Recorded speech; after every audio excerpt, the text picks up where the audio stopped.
Hey golfers, if you find yourself struggling with hip mobility, you can always follow along to this drill called Hip Controlled Articular Rotations, or hip cars. This is a great drill because you can do it anywhere from the golf course to your living room, and you can even make adjustments to do it standing or sitting if you need to.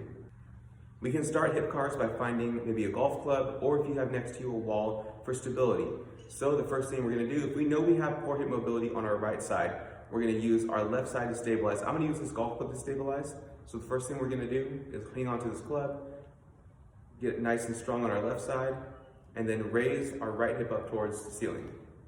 So once we bring ourselves into flexion, we now go into abduction. From this position, we want to keep our knee right here and just feel like we're lifting our heel up towards the sky.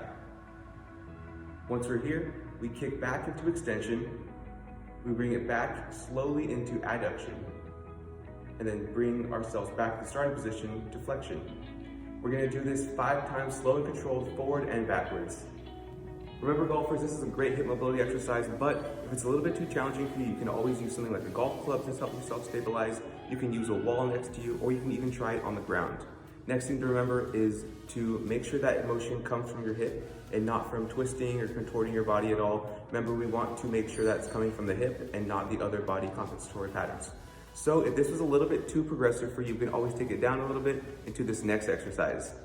This next exercise is a little bit simpler for us to do. It's not as tough as the hip cars can go, but it's still great for improving our range of motion in our hips. So I'm gonna turn to the right just to kind of show you guys a little bit easier this motion. So I'll start by stepping very comfortably with my hips, hands on my hips, stepping forward with my right foot, and moving my hips forward and backwards. I don't want that motion at all coming from my low back, more just moving my hips forward and backwards, slow and controlled 10 times. Then you'll switch sides to the left foot forward for that motion to come again from your hips. This is gonna help a lot more in that right hip where we had a little bit more restriction in our range of motion.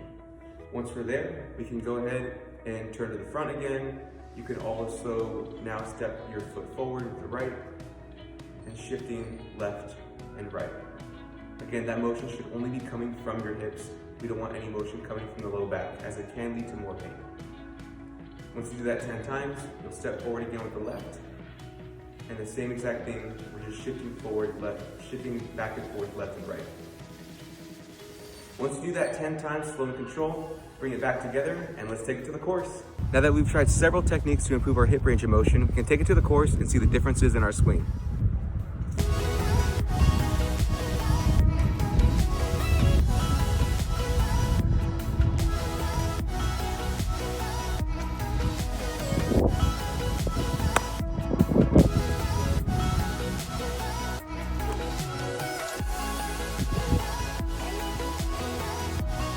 In this golf swing, you can tell there's a lot less sway coming from my low back.